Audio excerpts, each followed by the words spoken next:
Hello everyone, welcome back to another episode of Black Coffee Conversation. My name is CT Minimal along with Rico Moore. and we have an interesting conversation today. First, let's start off, kind of what's on your mind, just kind of current events that happened this past week throughout the nation. I think I'm gonna listen to you today. I think I'm gonna let you gonna lead. You gonna listen to me? Yeah, I'm gonna listen to you. All right, no problem. One thing that, I'm going to talk about, especially, we can tie it into this state to a certain degree, but, I'm going to talk about, drug use and hip hop. Both of us are, hip hop fans and have definitely, gone through different not genres, but different eras here. You grew up, in the original, golden era. Yeah. Then we went to the gangster rap. Then we went to the down south, and now we're on what I call emo rap. What's emo? You've seen a lot of these rappers here recently with What does emo stand for? I'm lost. I don't really know honestly, but when I think of emo, I think of somebody like kind of somewhat gothic. Somewhat like pale looking. You've seen a lot of these rappers here recently. They got the dreads, but they got them like all dyed, and they got tattoos all over their face. And a lot of their music is talking about doing drugs, lean, Molly, Percocet, stuff like that. And you just had 2 days ago or yesterday, a rapper passed away from a apparent drug overdose named Fredo Santana. And then he was from Chicago. And we had, another rapper here recently, about a month or two ago, white boy named Lil Peep, who OD'd on fentanyl-laced Xanax. So, and we live in West Virginia. We know the whole opioid epidemic. I don't think it's epidemic. I just think it's a crisis, honestly. What is your thoughts, in the new era of hip hop, a lot of these young guys, abusing these pills and unfortunately some of them losing their lives. What are your thoughts on that? First of all, they need to go back and look at the roots of hip hop and the messages that were sent. I mean, of course they had fun and along the way, but it was message driven. You had lyrics, you had bars, you had something to say. And what was said was not, I want to be a drug addict, become a drug addict. I don't understand when it became cool to say, my life is driven by getting high and saying dumb shit. I just don't get it. I'm sorry. If you repeat the same thing in a song over and over, I don't know how they say all they do is flow. I don't get it. The stuff that just came out, 2017, that I listened to. Kendrick Lamar, David Banner, Joey Badass, Big Crit, Prince. Yep. It's like those dudes, to me, in my mind, and say I'm old, you call it what you want, but in my mind, true talent is timeless. Yes, sir. You know what I mean? Yes, sir. Good music is timeless. So, those dudes have something to say, and they say it in such a way that it's also entertaining, but you can appreciate, Black Thought, even his mix CD and his freestyle is off the chain. Why can't you aspire to do that instead of aspiring to say, I did 20 mollies and drank a gallon of gin and don't remember what happened. Come on, I don't get it. That makes me too old, and I'm glad to be old. Yeah, I seen a clip of something. You know that hip hop commentator DJ Academics? Yeah. You heard of him? Yeah. He does like a Twitch show or something. You heard of Twitch? Yeah. he had the rapper Triple X Tension or something. I don't know how to say his name. You know who that guy is? You know, the guy that cut his eyebrows off and did all kinds of crazy stuff. That's the shit when I was a kid that like Alice Cooper and them used to do. You know, those dudes used to bite the heads off of bats. Yeah. We didn't get that shit. I still don't get it, but you know. And you need attention. Be good at what you do. Get attention for being great at what you do. And he was on there. Yeah, he was. I agree. And he was on there in academics. They was talking about Tupac. And Tupac said something, or not Tupac. DJ Academics was like, you know, Tupac was multi-talented. He was a poet. He was an artist, or you know, like an actual artist, and he was a rapper, he was a dancer. And this Triple X Tension on every stage name had the audacity to not only to say F Tupac, he said he was better than Tupac, and Tupac was not a true artist because he didn't make rock music. He makes rock music, and DJ Academics was like, well, he was a revolutionary. He said, you know what his response was? What? Joyner Lucas is a revolutionary. Who? Exactly. Who? Joyner Lucas.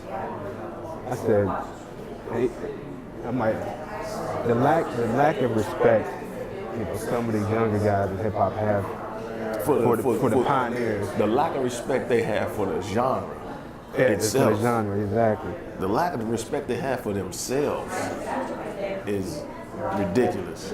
And he's like, I'm sitting there thinking like, how can you just lift even form to say F Tupac? Man, I mean, not everybody ain't gotta like him, but I mean, what? I mean, if you can say F Tupac, cool. You say I don't like rap music, fine. But you can't, in my mind, say you're better at it than him when you use maybe what, max 7 words in the whole song. Man, okay, you really don't get it. Those people, in my mind, go into what I now call my mental graveyard. They don't what's exist. that? What's the mental graveyard? They don't exist. I don't even acknowledge them, because you acknowledge them, you bring some type of attention to them. So you make sure you don't even think about it. They're buried, they're dead, they're gone. You don't need to remember them because they brought nothing to the table worth remembering. Well, you can remember the fact that they were stupid and they said stupid stuff. That's right. Other than that, that's where it stops. Yeah, that's the end of it. I agree with you. But also, we have to, you know, recognize that hip hop is the most influential culture in the world. Black culture is, but hip hop is an extension of that. You know? Mm-hmm. I do. So, if our representation of hip hop now is guys, you know, talking about Molly Percocet, and, you know, I'm sipping on lean, and all this emo talk, you know, that's not a good look on us.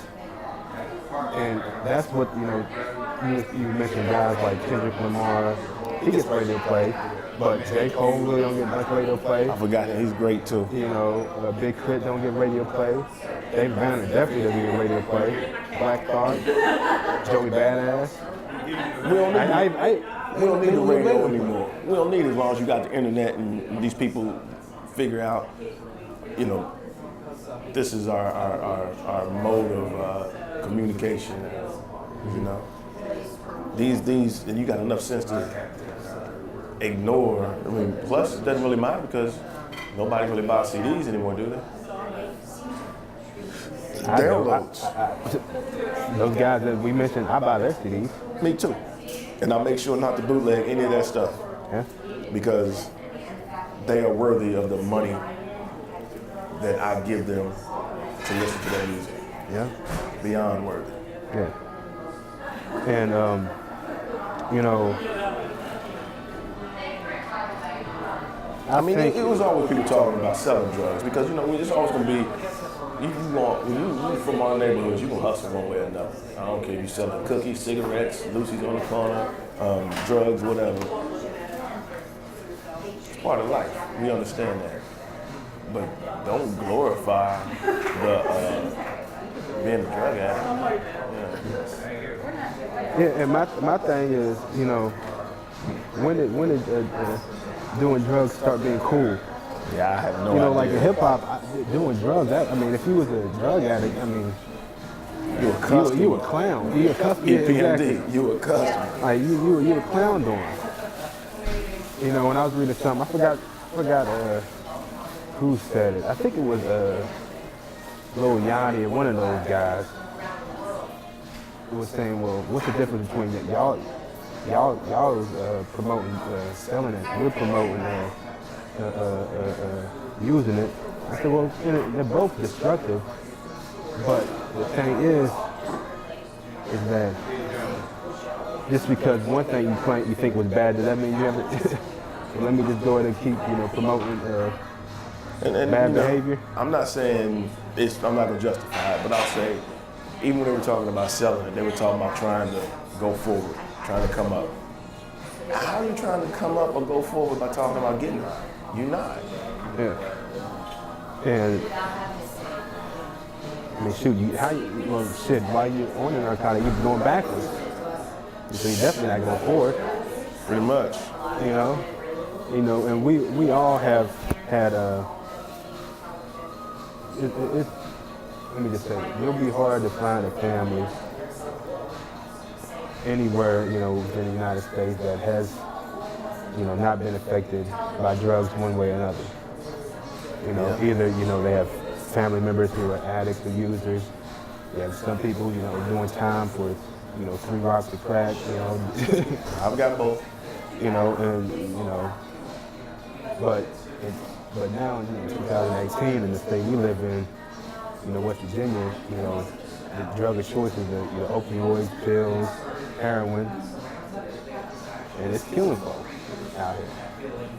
Well, it's an epidemic now because it's killing more white people than black people. Yeah, let me rephrase it. I don't call it epidemic. I just call it. I'm just saying it's an epidemic now, quote unquote, because it's killing more white people than black people. Mm-hmm. I mean, maybe it's not, but that's what I see. And I'll tell you what, it's killing us in terms of more of us go to jail for it than white people, and more of them get rehab than we do. Yeah, I agree. At least around here. A perfect example I can give on that.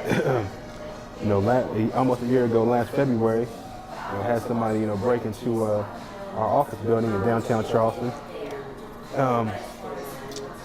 There's some damage in the lobby and other places around the building, and we search the building, nobody's there. We wait for Barney Fife to show up. We go into the basement. We got 2 people sleeping down there, literally laying on top of needles, literally. You know what punishment they got?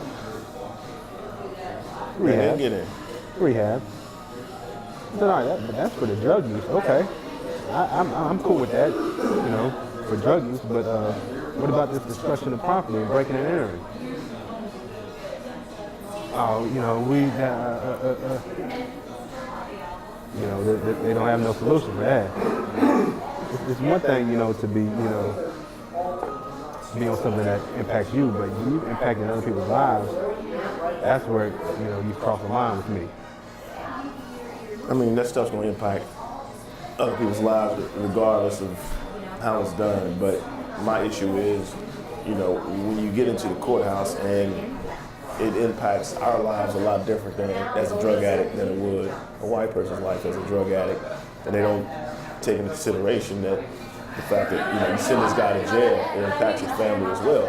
All they got to do is look back, at the quote unquote crack epidemic. To be honest, I've been talking about this. But they call it an epidemic. No, it was a war on drugs. It was the crime wave. It was a war on black people. But look, I've been talking about this for the last 3 or 4 episodes, so I'm kind of gonna let it go. And if you wanna, I'll comment and I'll let you take your lead on it because I know where I stand. And I think I've already said my piece on it. Yeah. I mean, I'm sure I'll get back to it, but for today, I'm gonna let it go. All right. I mean, I echo your sentiment on that, and I would say, we all know the criminal injustice system, is meant to, basically enslave black bodies in the 21st century. In the 20th, started in the 20th, and now in the 21st century. And also slaves black minds, because you got kids thinking and that's where they're going, and they're destined to go there because that's what they see. Because that's all they see, really, at least around here. And anytime somebody black steps forward and says something about it, they're being racist. So it's just something about what exactly? About the fact that we don't get treated the same. They say, well, everybody's equal. No. I mean, we should be, but we're not treated equally. So let me ask you a question. I'm glad you brought that up. We often hear, we need equality. We need equality, and I don't quite understand when people even the true definition of what equality means. Should we, continue to ask for equality, or should we be pursuing justice? Are you asking for my opinion? Yes. Justice. Only problem is the people who are in a position to quote unquote hand out justice are the same people who should, who've been in a position to make sure that justice has not been served this long. And then you get a few people in positions, but there are some people that just like, hey, look, you're absolutely correct, and they'll do a few things, but they're too far and too few. They're too far and few between. Yeah. So yeah, my thing is like hear people like, yeah, we need equality, we need to be searching for equality. I think I've said this before. If you split $1 down the middle, 50-50, right, and you give this group over here who already has $8.50, so they got $8.50, and you get this group over here who has $3, and they got $3.50. You can call it equality if you want, but I don't. And the late great Francis Cress Welsing said, the people who need the most help should get the most help. Yeah. And as we all know, black people in this country are doing the worst in basically every area of people activity. It'd be economics, education, politics, and the list goes on and on, health. And we all get, these people, regurgitate their talking points. They say, all right, we'll give you equality. But no, we don't ever ask for, you got the 50-yard head start, let's 400 yards. 400 yard head start. Let's restart this race, or not even restart it, I'll stop for a second, let it catch up. Right. You say that though, you're a reverse racist. Right. Exactly. So, the way I look at it is, the person you took from the most should receive the most and receive it first. That's the only way we're ever going to get close to catching up. Here's the thing that, that kills me.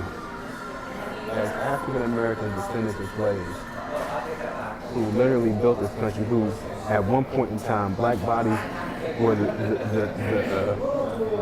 the wealth building block of this country, but are the poorest. Like, Dr. Martin Luther King said, it's time we need to go and get our check. Yeah. But how are you going to apply the pressure? That's therein lies the problem. Even if they give us a check, right? We still not in a position to make any decisions. So if they give you all the toys in the world, you got something to play with, right? But they get to tell you when to play with them, how to play with them. What difference does that really make? Well, I mean, reparations can come in many forms. It doesn't have to be monetary based. Okay, that's my point. So we need more than just, Yeah, we definitely gonna need more. We're gonna need more than just some as far as I'm concerned, we need access to all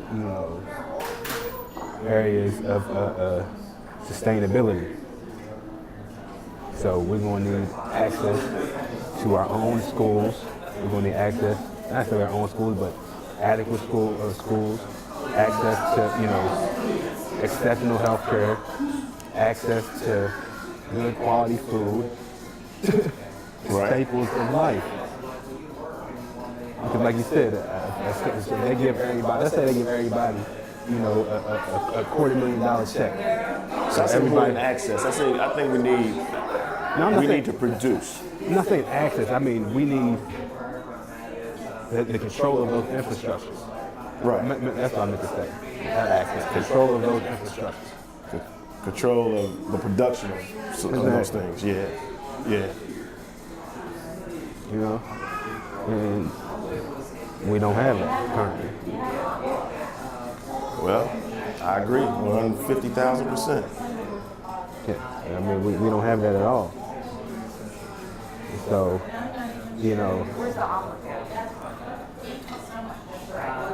We are in public places. no, I'm not tripping. I'm just waiting for her to walk back through while finish my thought. You're fine. Oh, sorry. Hey, Felicia. But anyway, we often glorify our civil rights heroes justly, mind you. Got people like or during that era, Martin Luther King, Malcolm X, not so much Medgar Evers, but Fred Hampton, all those guys, Huey Newton. And we never emphasize their willingness to put themselves in harm's way. Yeah, it's always, I'm not saying he's not. Martin Luther King was such a gentleman. The way he went about it, it was just, he took the high road. They forget that what he did was he broke the law too. And he did it willingly, willing to accept the consequences. To show people, hey, look, these laws aren't right. We have to be willing to do the same thing. Our biggest problem is we're not willing to do it and sacrifice our few toys that we have. But it's my thing is it's not even necessarily the choice. To move forward, in my opinion, we're going to have to be willing. And not everybody, honestly, obviously. Right. There are going to have to be enough people who are willing to put themselves in harm's way, and that's not necessarily physical harm. That could be social harm, financial harm, even emotional harm, etc. So sort of like we're doing by being willing to put these videos out here in Charleston, I'm sure there's some people who do not like what we have to say. Yeah, I'm sure there are. I know there are. But the reward is, I know there are people who, benefit from it.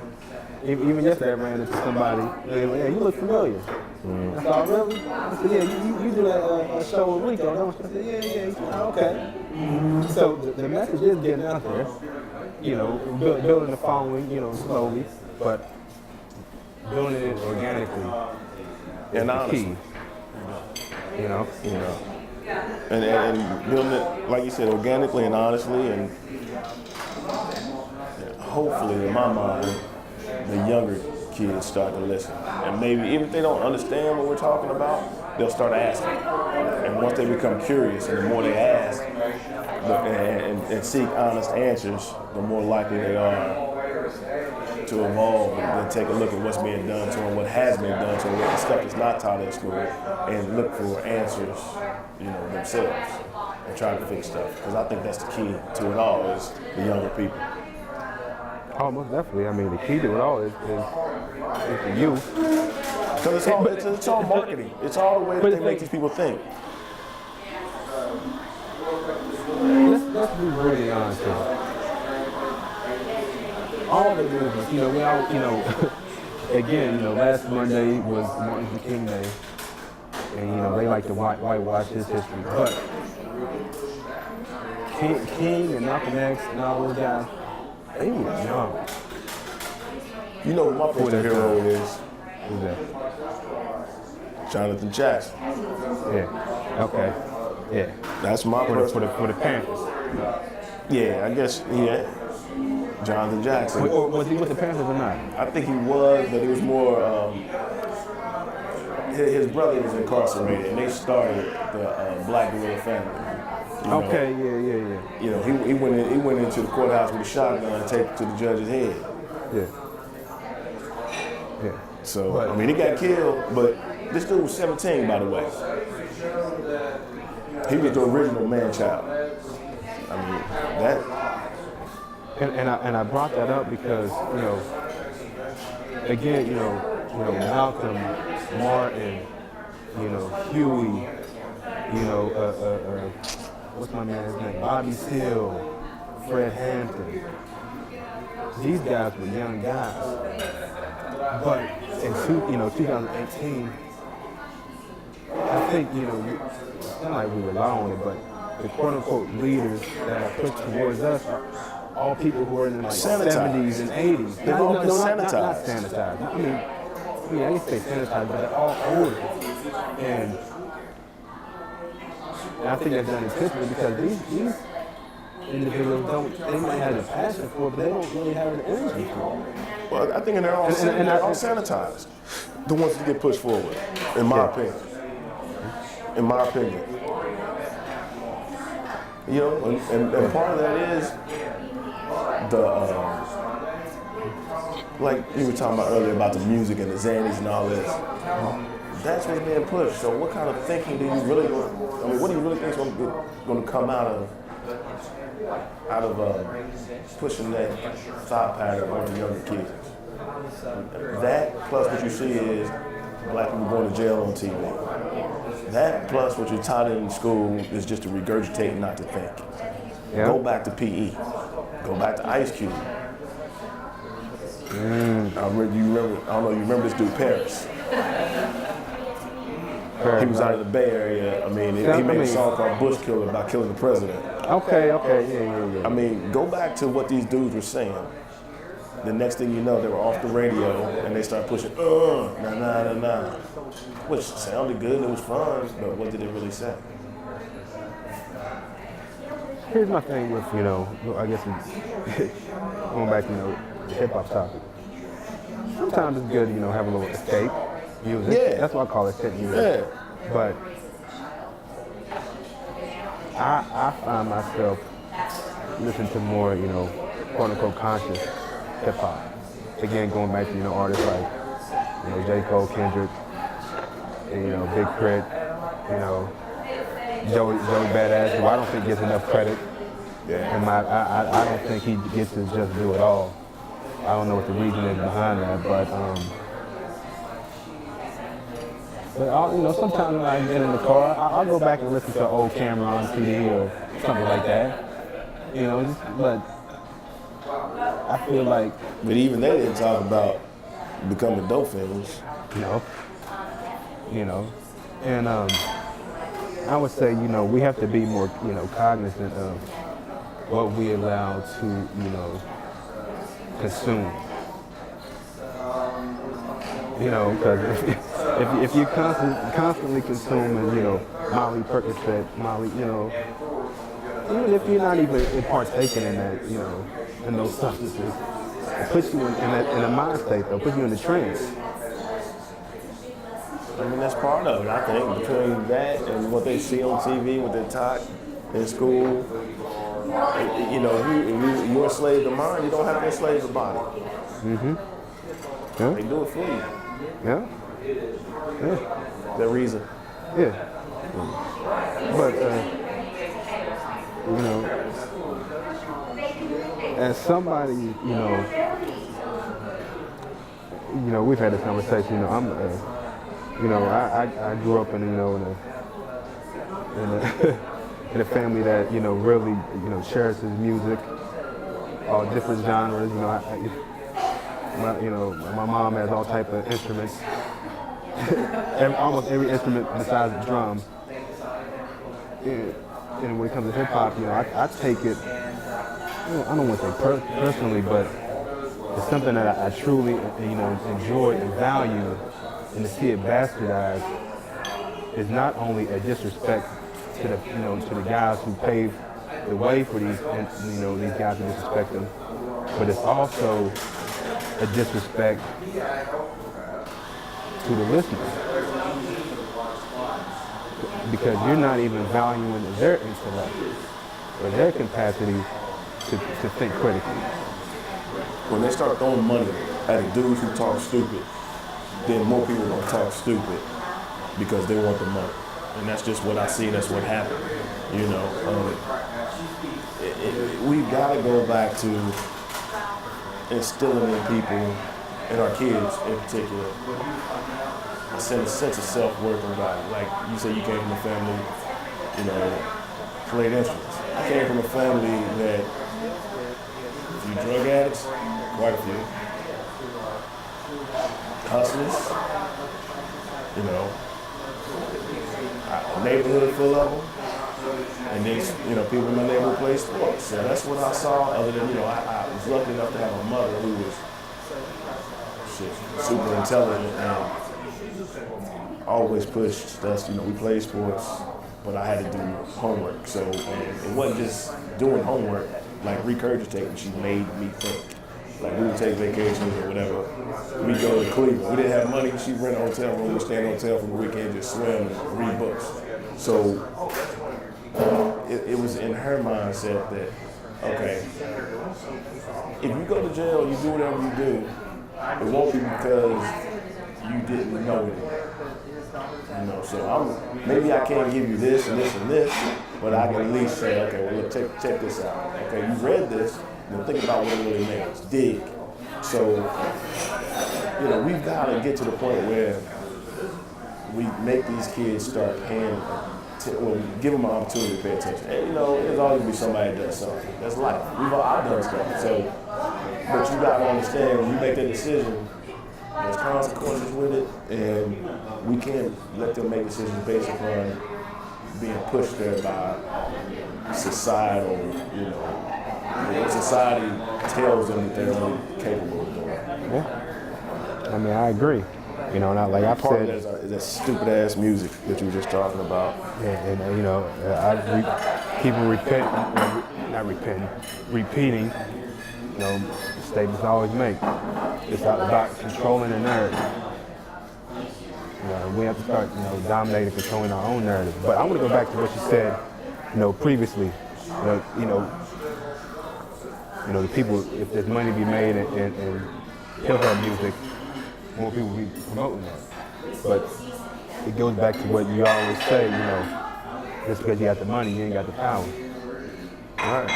And we're not necessarily in position. So, and to me, I think artists have more power than they, had, recently, in the digital age. Right. But some of them still don't quite, grasp it. Like, I know they still are, somewhat, not all of them, some of them think they need to depend on a label. You needed a label back then for distribution and promotion. Now, with the internet, you promote on Instagram, Twitter, put your own videos out. Yeah, but then you still have, like Cardi B got all those, she was at the most number ones at the same time, something. Yeah. She was the first person to ever have three songs, or either her own song would be featured in the top 100. But when you listen to her, I mean, kudos to her. I ain't knocking her hustle at all. Pop my collar to that, but these guys see that that's what's happening, and they follow that lead instead of staying strong and saying, what's going to last. But that goes to show you is how can a person like that, and more power to her, if you know her story, she came, what she went through, and I'm not mad at her, but her music to me is something you can listen to at a club one time, and that's not something I can listen to more than 3 times a week, if that. That's not something I can listen to on a 5-6 hour drive, personally. Yeah, well, that's what I'm saying. And so, how is it you can have people who produce music like that, and they get 3 number 1 songs in the top 100, and she's the only person ever? How in the world has, some of these, conscious rappers, even R&B, whoever, not ever been in the have 3 songs top 100. Goes back to what you're saying. That's not what they want to promote. They want to Exactly. promote dysfunction and chaos. Yep. And I think it's up for the righteous people to promote positivity and to promote Intelligence. intelligence, but also to promote the true condition we're in. Because if we keep portraying the images of these celebrities, they're doing good. That's not a true representation of black life in America. No. And I have family members who live in Nigeria. And I have one family member in particular. I just kind of laugh every time he says this. He's like, yeah, how's New York? And I was like, I don't live nowhere near New York, and I've only time I've been to New York is at JFK several times. But they get this idea of big city life, everybody living in green pastures. But they don't really truly understand that in a state like Alabama, where people walking around in their backyard with feces, got hookworms because the sewage is bad. That's comparable to third world countries. And I think the reason I bring that up is because it does us a disservice to always show, yes, we want to show positivity. I think it does a disservice to the black community as a whole that all of our representation is shown as celebrities.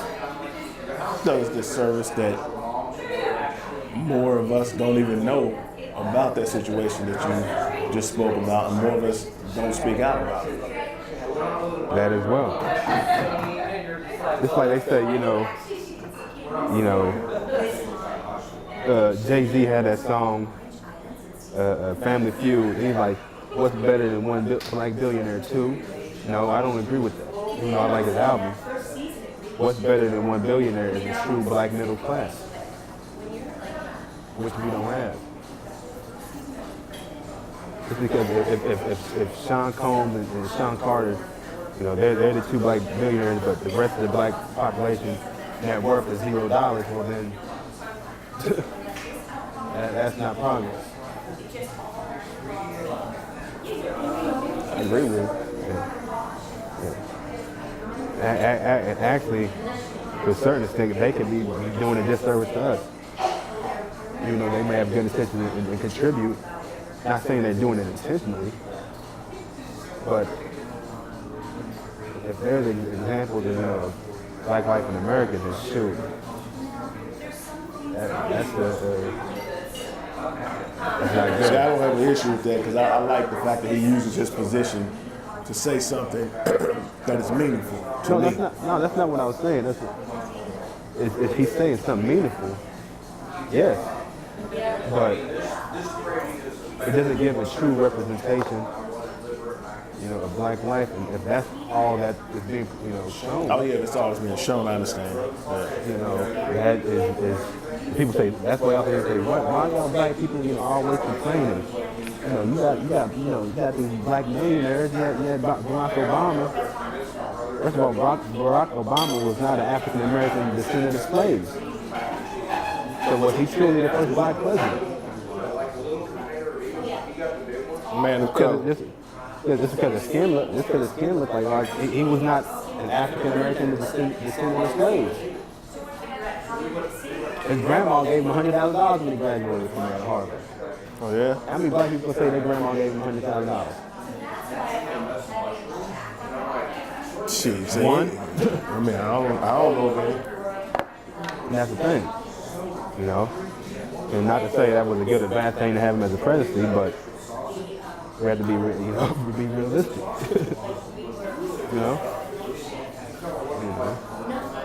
And as we know, since 2000, we're the only demographic in America whose income has decreased. It's actually went negative. Our income, averaged out is at negative 1,800 since 2000. Every time we begin to move forward, they get scared and they seem to put as many more roadblocks and more bullshit in the way to make sure that we go backwards. Period. Yeah. Yeah. I think that's the rest of America's greatest fear is Black America coming together, Black unity. What's the fear though? I mean, you know, we always, you always hear like, Black, they're afraid of us getting together. What are they afraid of exactly? They're afraid we're gonna start to think for ourselves.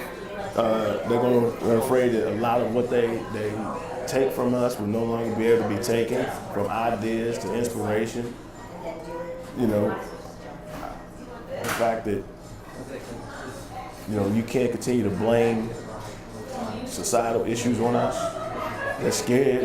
They're built-in scapegoats, and Du Bois will be gone. I think that's what they're scared of. So basically, what you just to sum all that up, they're afraid of their own accountability. Yep. I mean, that's obvious. What other race runs from and lies about their history more than white America? I can't think of one. Even the Germans recognize Nazi history. White America will not own up to, recognize, and openly discuss their history in the slave trade and everything else that they've done along the way, from slave trade to Jim Crow to the crack epidemic when they pumped massive amounts of cocaine into our community, from the 70s when they did the same thing with heroin. They will not open up and openly discuss and say, look, we were wrong, this is what we did, how can we fix it? And they'll never be fixed until they're willing to do it. No. Hate to, take the conversation in a different direction, but I think I'm gonna bring it back to what you just said. We're in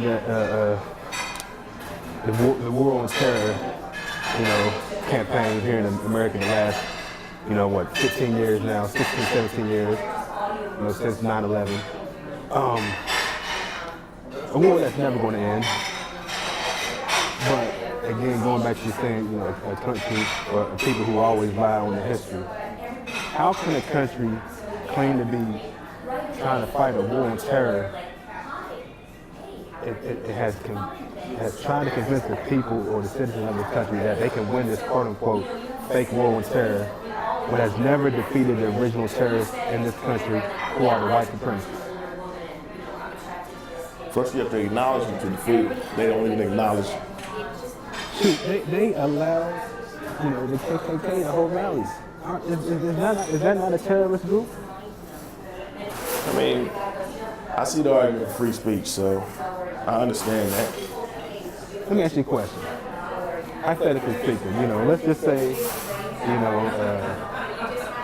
the group ISIS, or you don't hear much about Al Qaeda anymore. Well, I don't even like to say ISIS. It's called Islamic State. Let's just say Islamic State, quit, all their killings and stuff over there in Syria and Iraq and wherever else they are. They said, all right, we're gonna quit. We're done with this. We're fine. 50 years go by, it's still on the marches.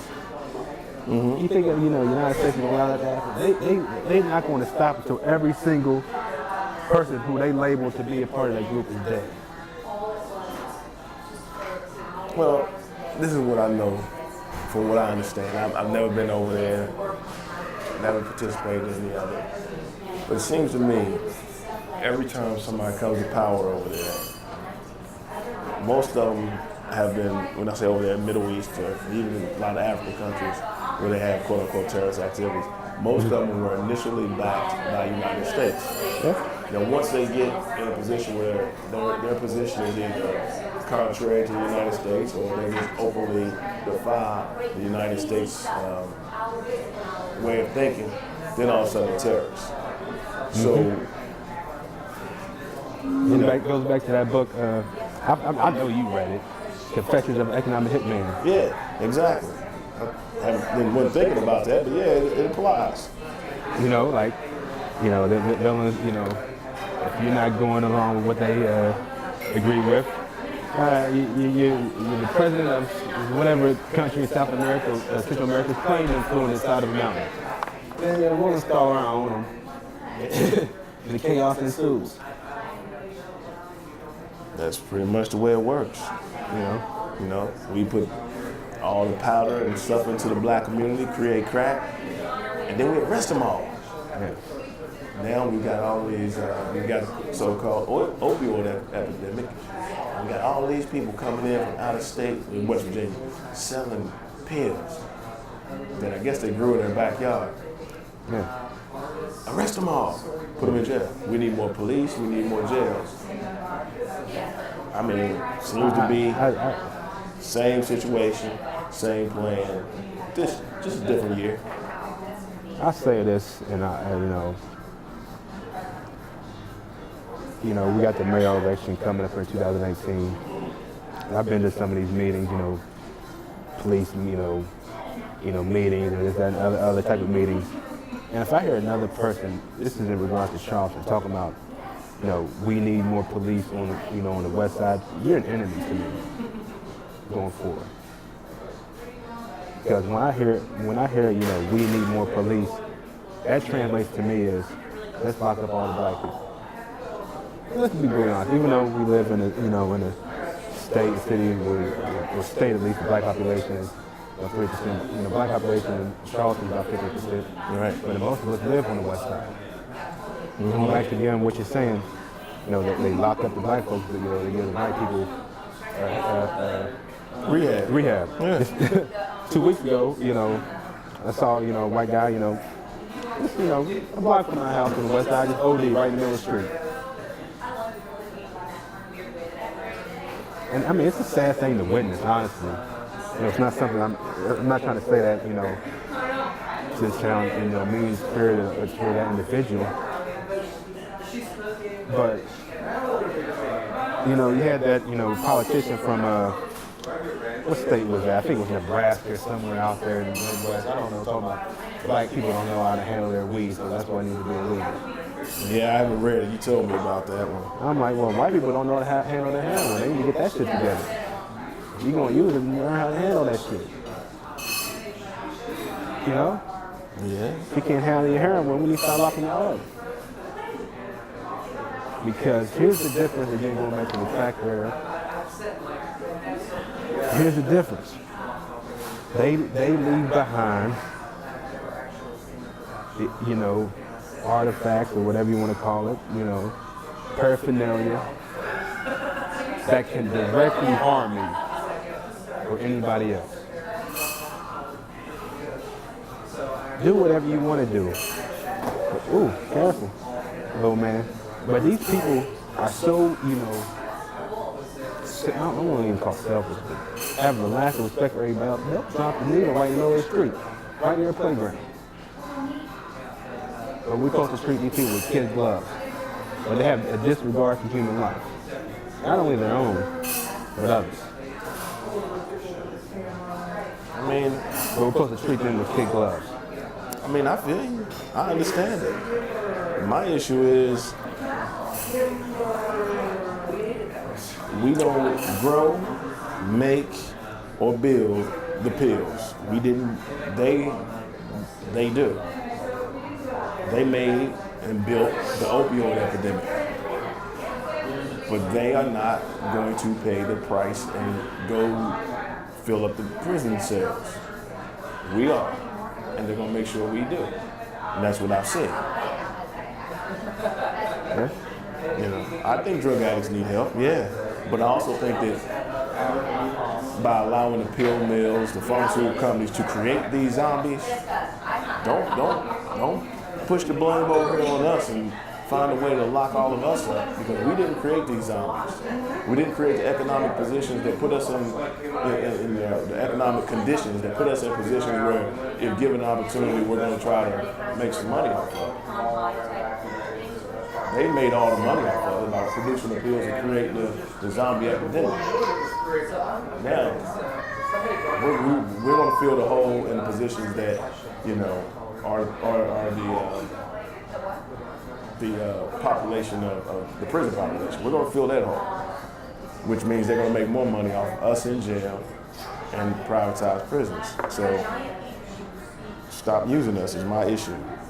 Once again, step up and be honest about where this stuff started, where it came from, and who really owes a debt to society for causing these problems. They're not gonna do that. Yeah, no, they won't. Because if that's the case, you know, all these. That's why. You know, you're a man who likes fashion, or high-end fashion, and you often hear, you know, we need to dress for success, and that always translates to black men in particular. That translates to y'all need to put on a suit and tie. The most evil people in the world wear a suit and tie every day.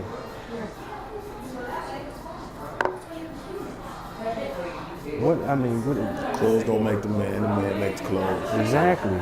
But are we, you know... It's all, once again, it's all about perception. But we didn't create that narrative. It's all about perception. That you have to wear a suit.